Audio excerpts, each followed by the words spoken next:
Hello and welcome. In this chapter, we're going to be discussing personality disorders. In this section of the DSM-5, these are disorders that are seen as variant character traits going far beyond the normative range found in most people, right? And they're characterized by patterns of inner experience, behavior that is stable and enduring, beginning at least in adolescence or early adulthood. And they cause dysfunction in the three areas or three or four areas of our lives. They deviate from the expectations of one's culture. They're not attributed to the effects of drugs or alcohol or any other medical conditions. And they're seen in two or more of the following areas: individuals' cognitions, affectivity, interpersonal functioning, and impulse control. So there are three different groups or clusters of personality disorders. We have cluster A, which is odd and eccentric. We have paranoid, schizoid, or schizotypal personality disorders. We have cluster B. These are more emotional or dramatic or erratic behaviors. And we have antisocial, histrionic, borderline, or narcissistic personality disorders. And cluster C, we have anxious or fearful individuals who have avoidant, dependent, or obsessive compulsive personality disorders. So let's start with cluster A and we talk about paranoid personality disorder. The central characteristics of a paranoid personality disorder include a pervasive pattern of distrust or suspicion seen by at least four of the following: suspicion, unjustified doubts, problems with intimacy, perceptions of hidden meaning, holding grudges, paranoia, or recurrent suspicions. Then we have schizoid personality disorder. This person shows a lifelong pattern of social withdrawal, seen in at least four or more of the following: no penchant for social relationships, prefer of solitary activities or just being alone, little or no sex drive, take pleasure in few, if any, activities, lack close friends, acts indifferent to praise of others, and limited range of emotions.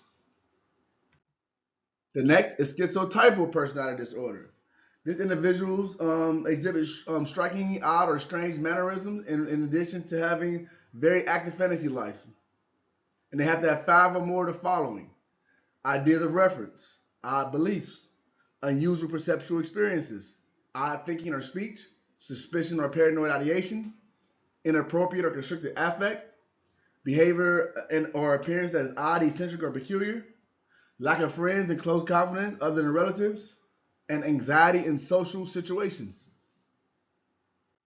Now we move on to cluster B. Let's talk about antisocial personality disorder. And yes, in societal terms, people call people antisocial that don't like to socialize. In clinical terms, an antisocial personality individual have a personality disorder is a very dangerous individual. They don't conform to life rules, or they have criminal acts occurring at least 15 years of age seen by three or more of the following: defiance or failure to conform to social norms, deceitful or the absence of consistent truthfulness, impulsive, irritable and aggressive, reckless disregard for the safety or self of others, irresponsible, and lack of remorse or empathy. Borderline personality disorders. If you ever met someone with borderline personality disorder, this person has an extremely unstable mood. They have poor relationships with others, low self-image, and they alternate between extremes of idolization and devaluation.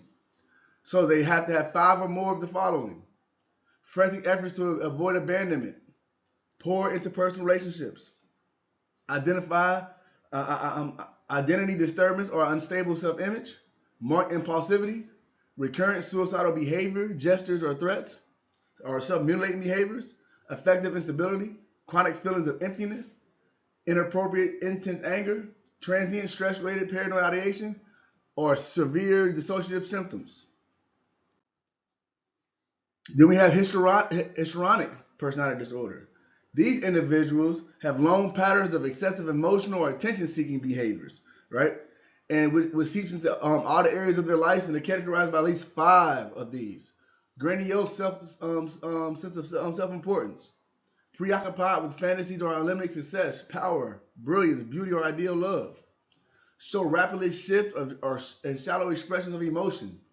Concerns with presentation or physical appearance. Speech that is excessively impressionistic and lacks detail.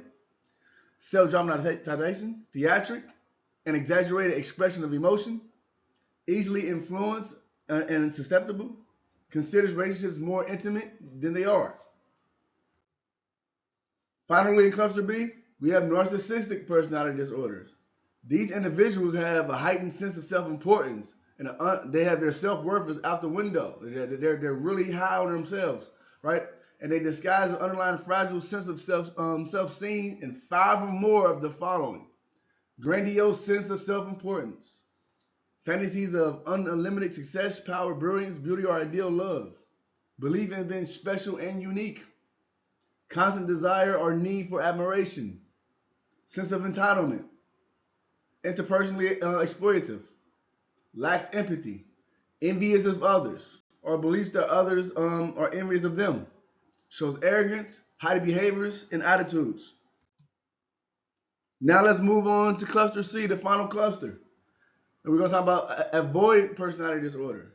The main characteristics of a pervasive pattern of social inhibition, constant feeling of inadequacy or ineptitude, especially in social situations, and hypersensitivity to negative evaluations that begin in early adulthood, and they must have 4 or more of the following: avoids occupational activities involving significant and personal contact, unwilling to get involved with others unless they can be certain that they will be liked, show restraints within intimate relationships, preoccupied with being criticized, inhibited in new interpersonal situations, consider themselves as socially inept, personally unappealing, or inferior to others, and reluctant to take personal risks or to engage in any new activities. Next, we have dependent personality disorder. These are characterized by a pervasive pattern of extreme inability to act independently of others, seen in 5 or more of the following: difficulty making everyday decisions, need for others to assume responsibility for most major areas of their life, difficulty expressing disagreement, difficulty initiating projects, goes to extreme lengths to obtain nutrients and support, feels uncomfortable when alone, when a close relationship has ended, seeks another relationship for support, preoccupied with fears of being left alone to care for him or herself. Then we have obsessive compulsive personality disorder. Not to be confused with obsessive compulsive disorder.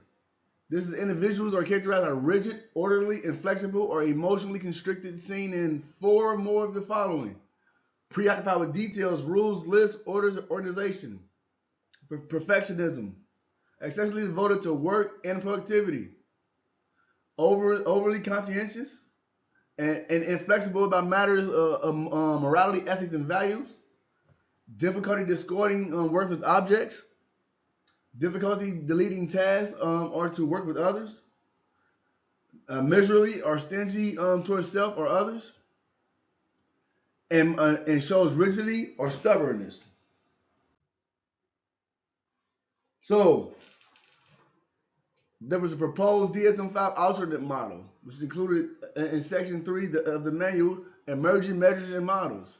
It described the hybrid dimensional categorical model.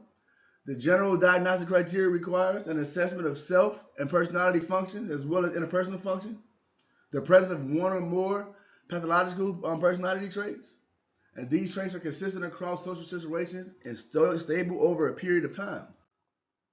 So when we compare the DSM-4 to DSM-5 in this section, the personality disorders were previously placed on the axis 2 in the DSM-4, but in the DSM-5, the axis has been deleted altogether.